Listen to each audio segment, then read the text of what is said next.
സകലം രാധാകൃഷ്ണാർപ്പണമസ്തു. രാധേ രാധേ. ശ്രീകൃഷ്ണ ശരണം മമ. അഖില ഗുരു ഭഗവൻ നമസ്തേ. എന്നെ ശ്രമിച്ചുകൊണ്ടിരിക്കുന്ന എല്ലാ സുഹൃത്തുക്കൾക്കും ഒരിക്കൽ കൂടി വംശിയിലേക്ക് സ്വാഗതം. ഇന്ന് ഞാൻ നിങ്ങളുടെ മുമ്പിൽ ഏകാദശി മഹാത്മ്യത്തെക്കുറിച്ചും വ്രതാനുഷ്ഠാനത്തെക്കുറിച്ചുമാണ് പറയാൻ ആഗ്രഹിക്കുന്നത്.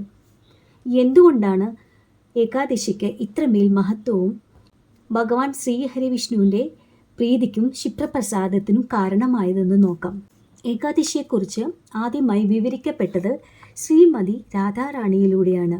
ശ്രീരാമ വരപ്രസാദത്താൽ ഗോപികളായി പിറന്ന യജ്ഞസീതകളാണ് ദ്വാപരയുഗത്തിൽ ശ്രീ രാധാറാണിയുടെ സഖിമാരായ ഗോപികമാരായി തീർന്നത്. ഒരിക്കൽ രാധാറാണിയോട് അവരിങ്ങനെ ചോദിക്കുകയുണ്ടായി: ഹേ വൃഷഭാനുപുത്രിയും ശ്രീകൃഷ്ണ പ്രേയസികളിൽ പ്രഥമഗണിനിയുമായ രാധേ, സുന്ദരനും ശ്യാമളവർണ്ണനും വനമാലാധാരിയുമായ ശ്രീകൃഷ്ണനെ പ്രാപിക്കാൻ ഞങ്ങൾക്ക് അതിയായ ആഗ്രഹമുണ്ട്. ഈ കാര്യത്തിനു വേണ്ടി അതികഠിനമായ വ്രതമാണെങ്കിൽ കൂടി ആചരിക്കാൻ ഞങ്ങൾ തയ്യാറാണ്. ദേവന്മാർക്ക് കൂടി പ്രയാസമുള്ള കാര്യമാണ് ശ്രീകൃഷ്ണനെ വശീകരിക്കൽ. പ്രേമഭക്തിയാൽ തന്നെ ജഗന്മോഹിനിയായ ഭഗവതി അനായാസേനെ അത് സാധിച്ചിരിക്കുന്നു. ഗോപീജനങ്ങളുടെ അപേക്ഷ കേട്ട രാധ ഇപ്രകാരം പറഞ്ഞു: ശ്രീകൃഷ്ണ പ്രസാദത്തിനായി നിങ്ങൾ ഏകാദശി വ്രതം അനുഷ്ഠിപ്പിൻ. എന്നാൽ ശ്രീഹരി നിങ്ങൾക്ക് വശംവദനായിരിക്കുമെന്ന കാര്യത്തിന് യാതൊരു സംശയവും ഉണ്ടാവില്ല. ഒരു സംവത്സരത്തിനിടയിൽ വരുന്ന ഏകാദശിയുടെ പേരും അനുഷ്ഠാനം ക്രമത്തിൽ ഞാൻ പറഞ്ഞു കേൾപ്പിക്കാം. ആദ്യം ഉൽപ്പന്ന ഏകാദശി മുതൽ പത്മിനി ഏകാദശി വരെ ചൊല്ലിക്കൊടുത്തു. ഈ ഏകാദശിയുടെ പേര് ഉച്ചരിക്കുന്നവർക്ക് തന്നെ ഏകാദശിയുടെ വ്രതഫലം ലഭ്യമാകുമെന്ന് രാധ ഗോപികമാരെ ഓർമ്മിപ്പിച്ചു. വിധിയായ വണ്ണമോ അല്ലാതെയോ ഏകാദശി നാളിൽ ചെയ്യുന്ന ദാനം വലിയ സുഹൃതത്തെ കൊണ്ടുവരുന്നതാണ്. ഏകാദശി നാളിൽ ശ്രീഹരിയുടെ കഥകൾ കേൾക്കുന്നത് അനന്തമായ പുണ്യഫലങ്ങൾ ലഭിക്കുന്നതാണ്. നാഗങ്ങളിൽ വെച്ച് അനന്തനും, പക്ഷികളിൽ ഗരുഡനും, ദേവന്മാരിൽ വെച്ച് വിഷ്ണുവും, വൃക്ഷങ്ങളിൽ വെച്ച് അരയാലും, പത്രങ്ങളിൽ വെച്ച് തുളസിയും ഏതുപോലെയാണോ അതുപോലെ വ്രതങ്ങളിൽ വെച്ച് ഏറ്റവും ശ്രേഷ്ഠമാണ് ഏകാദശിയും. ഹേ ഗോപസ്ത്രീകളെ, ഇപ്രകാരമാണ് ഏകാദശിയുടെ ഫലം. ആയതിനാൽ ഈ വ്രതം നിങ്ങൾ ശ്രദ്ധയോടെ അനുഷ്ഠിക്കുവിൻ എന്ന് ശ്രീമതി രാധാറാണി ഗോപസ്ത്രീകളോട് ഉണർത്തിച്ചു. ഏകാദശി വ്രതം അവസാനിപ്പിക്കുന്നതിന് ദ്വാദശി കഴിയുന്നതിന് 2 നാഴികക്കുള്ളിൽ തന്നെ വേണം. അത് നിർബന്ധമാണ്. വൈകിയാൽ പകലന്തിയോളം വെള്ളം കോരിയിട്ട് അന്തിയാകുമ്പോൾ കുടമിട്ട് ഉടയ്ക്കുന്നത് പോലെയാകും. വ്രതഫലം അപ്പാടെ നഷ്ടമാകും. ഏകാദശി ഒരു പകലും രാത്രിയും കഴിഞ്ഞ് പിറ്റേ ദിവസം പ്രഭാതത്തിൽ 1 നാഴിക കൂടി ഉണ്ടായാൽ അത് വിഷ്ണുവിന് വിശേഷാൽ പ്രിയപ്പെട്ട ഉന്മീലിനിയാണ്. ഉന്മീലിനിയുടെ മഹത്വത്തെ ദേവന്മാർ പോലും വാഴ്ത്തുന്നുണ്ട്. ഇതിൻ്റെ കഥ അടുത്ത വീഡിയോയിൽ ഞാൻ പറയുന്നതാണ്. ഏകാദശിയും ദ്വാദശിയും ചിരുനാൾ മഹാവിഷ്ണുവിൻ്റെ സാന്നിധ്യമാകുന്ന ഹരിവരാസര സമയമാകുന്നു. ഈ പുണ്യ അവസരത്തിൽ യജ്ഞങ്ങളും മറ്റു പുണ്യകർമ്മങ്ങളും ചെയ്യുന്നത് അതിഉത്തമമാണ്. കറുത്തപക്ഷ ഏകാദശി പൃഥുകർമ്മങ്ങൾക്കും വെളുത്തപക്ഷ ഏകാദശി വിഷ്ണു പ്രീതിക്കും പ്രസിദ്ധമാണ്. ഇനി പ്രസിദ്ധമായ ഏകാദശി കഥയുടെ ഉത്ഭവം കേൾക്കാം.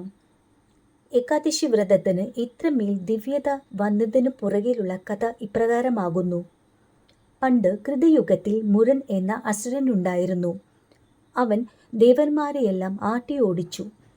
ഗത്യന്തരമില്ലാതെ ദേവന്മാരും ഇന്ദ്രനും ഭൂമിയിൽ അലഞ്ഞു തിരിയേണ്ടി വന്നു. അവസാനം അവർ മഹാദേവന്റെ വാക്കുകൾ പ്രകാരം വൈകുണ്ഠത്തിൽ ഭഗവാൻ ശ്രീഹരി വിഷ്ണുവിൻ്റെ ശരണാഗതിയിലെത്തി. ഭഗവാൻ ദേവന്മാരെ ആശ്വസിപ്പിച്ചു. അദ്ദേഹം യുദ്ധത്തിനായി ദേവന്മാരോടൊപ്പം മുരനുമായുള്ള യുദ്ധത്തിന് തയ്യാറായി. ദേവാസുരന്മാർ തമ്മിൽ ഘോരമായ യുദ്ധം നടന്നു. പരാജയം ദേവന്മാർക്കായിരുന്നു. ദേവന്മാരിൽ കുറെ പേർ വധിക്കപ്പെട്ടു.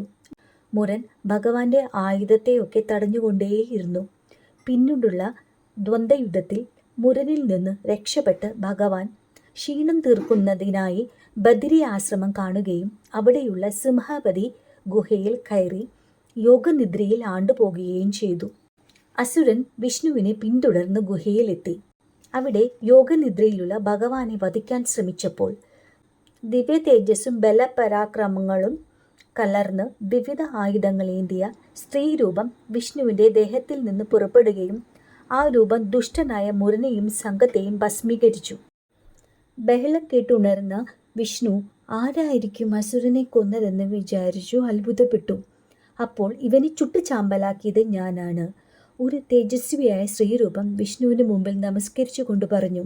ആരാണു നീ എന്ന വിഷ്ണുവിൻ്റെ ചോദ്യത്തിന് ഞാൻ ഏകാദശിയാണ് എന്നവൾ മറുപടി നൽകി. ഏകാദശിയുടെ വാക്കുകൾ കേട്ട് മഹാവിഷ്ണു സന്തുഷ്ടനായി. ഭദ്രേ, നിനക്കു മംഗളം. ഞാൻ നിന്നിൽ പ്രസന്നനായിരിക്കുന്നു. ഭവതിക്കു വേണ്ട വരം ആവശ്യപ്പെട്ടുകൊള്ളൂ എന്ന് ഭഗവാൻ അരുൾ ചെയ്തു. ഭഗവാന്റെ വാക്കുകൾ കേട്ട് ഏകാദശി പറഞ്ഞു, എൻ്റെ ദിവസം എല്ലാ പുണ്യ ദിവസങ്ങളിൽ വെച്ച് പുണ്യതമമാകണം. അതിനാൽ എൻ്റെ ദിവസത്തിൽ വ്രതമനുഷ്ഠിക്കുന്നവർക്ക് അശ്വമേധയാഗ ഫലം ലഭിക്കുമാറാകണം. അന്നു രാത്രിയിൽ ഉറക്കമിളിച്ച് ഭഗവത് സ്മരണയിൽ കഴിയുന്നവർക്ക് പാപനാശനവും പുണ്യവും സിദ്ധിക്കുമാറാകണം. എൻ്റെ ഈ വ്രതമനുഷ്ഠിച്ച് ഉപവാസവും ഭക്തിപൂർവം ധൂപദീപ പുഷ്പങ്ങൾ കൊണ്ട് പൂജയും ചെയ്യുന്നവർക്ക് വിഷ്ണുപദം പ്രാപിക്കുമാറാകണം. അവർക്ക് പുനർജന്മം ഉണ്ടാകുകയും അരുത്. ഏകാദശിയുടെ വാക്കുകൾ കേട്ട് സന്തുഷ്ടനായ മഹാവിഷ്ണു അവളെ അനുഗ്രഹിച്ചുകൊണ്ട് പറഞ്ഞു, ഭദ്രേ, ഭവതി ആഗ്രഹിക്കുന്നതെല്ലാം നിറവേറപ്പെടും. വിഷ്ണുവിന് പ്രിയപ്പെട്ട ഏകാദശി വ്രതം ഭക്തിപൂർവം അനുഷ്ഠിക്കുന്നവർക്കെല്ലാം ഐഹിക സുഖങ്ങളും ഒടുവിൽ പരമസായുജ്യവും ലഭിക്കുന്നതാണ്. ഇങ്ങനെയാണ് പ്രസിദ്ധമായ ഏകാദശി വ്രതത്തിൻ്റെ ഉത്ഭവകഥ. മാർഗശീർഷക, അതായത് വൃശ്ചിക ധനുമാസത്തിലെ കർത്തപക്ഷത്തിലെ ഏകാദശി നാളിലാണ് ഏകാദശി വ്രതത്തിൻ്റെ ആരംഭം. ഏകാദശി വ്രതത്തിൻ്റെ ആരംഭം കുറിക്കുന്ന ഈ ഏകാദശിക്ക് ഉൽപ്പന്ന ഏകാദശി എന്ന് പറയുന്നു. ഇനി അനുഷ്ഠാന രീതി ശ്രദ്ധിക്കാം. 1001 ഏകാദശി വ്രതം മുടങ്ങാതെ നോൽക്കുന്ന ആളിന് ദേവേന്ദ്ര പട്ടം കിട്ടുമെന്നാണ് വിശ്വാസം. ശുദ്ധമായ ഉപവാസം അനുഷ്ഠിക്കുകയും ദൈവിക ചിന്തയിൽ മനസ്സിനെ അർപ്പിച്ച് 2-3 ദിവസം നിഷ്ഠയോടുകൂടി കഴിയുകയും ചെയ്യുകയാണ് വ്രതാനുഷ്ഠാനത്തിൻ്റെ ആചാര രീതി. അതായത് ദശമി, ഏകാദശി, ദ്വാദശി ഈ 3 ദിവസങ്ങളും കൃത്യമായി ആഹാര നിയമങ്ങൾ പാലിച്ചും കുളിച്ച് ശുദ്ധിയായി ബ്രഹ്മചര്യം ദീക്ഷിച്ചും കഴിയണം. 2-3 തരത്തിൽ ഏകാദശി എടുക്കുന്ന ആളുകളുണ്ട്. ഏകാദശി നാളിൽ ഭക്ഷണമേ കഴിക്കാത്ത ആളുകളുണ്ട്. പൂർണ്ണ ഉപവാസം എടുത്ത് അനുഷ്ഠിക്കുന്ന ആളുകളുമുണ്ട്. ഈശ്വര ചിന്തയിൽ മുഴുകി കഴിയുകയും വേണം. അടുത്ത നാൾ ദ്വാദശിയും ഏകാദശിയും ചേരുന്ന ഹരിവരാസ സമയത്ത് പുണ്യകർമ്മങ്ങൾ ചെയ്താൽ വളരെ നന്നായിരിക്കും. ഏകാദശി നാളിൽ പൂർണ്ണമായും നിരാഹാരമായിരുന്നിട്ട് അടുത്ത ദിവസം ഭക്ഷണം കഴിക്കാവുന്നതുമാണ്. നമ്മളുടെ ആരോഗ്യസ്ഥിതി കണക്കിലെടുത്ത് കൊണ്ടുവേണം എല്ലാം ചെയ്യാൻ. ആദ്യമായി ഏകാദശി എടുക്കുന്ന ആളുകൾക്ക് വളരെ ബുദ്ധിമുട്ടായിരിക്കും. സാബുദാന വെച്ചിട്ട് കിച്ചടി ഉണ്ടാക്കി കഴിക്കാവുന്നതാണ്. സാബുദാന എന്ന് പറഞ്ഞാൽ സൗകര്യമാണ്. അത് വെച്ചിട്ട് പാലിൽ കലക്കി നമുക്ക് പായസം പോലെയാക്കി ശർക്കര ഇട്ട് കഴിക്കാവുന്നതാണ്. കഴിക്കാം എന്നുള്ളൊരു ഓപ്ഷൻ ഉള്ളത് കൊണ്ട് എല്ലാം വാരി വലിച്ച് കഴിക്കാൻ പാടില്ല. അത്യാവശ്യം നമ്മുടെ വിശപ്പിൻ്റെ ആ ഒരു ആളൽ കെടുന്നതിന് വേണ്ടി മാത്രമേ കഴിക്കാൻ പാടുള്ളൂ എന്നുള്ളതാണ് കാര്യം. പാരണ വീഴുന്ന ദിവസം തുളസി തീർത്ഥം ഇങ്ങനെ പറഞ്ഞുകൊണ്ട് കഴിക്കണം. അല്ലയോ ഭഗവാനെ, ഞാനിതാ പാരണ ചെയ്യാൻ തുടങ്ങുന്നു.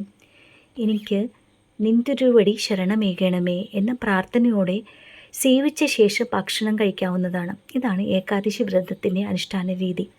മനുഷ്യന് ശാരീരികവും മാനസികവുമായ പരിശുദ്ധി നൽകി ഈശ്വരതത്വത്തിലേക്ക് ഉയർത്താനുള്ള ലളിതമായ പദ്ധതിയാണ് വ്രതാനുഷ്ഠാനങ്ങൾ. അതുകൊണ്ട് സ്വർഗീയമായ അനുഭൂതിയും ലഭിക്കുന്നു. മറുവശത്ത് ആരോഗ്യപരമായ വലിയൊരു ദൗത്യമുണ്ട്.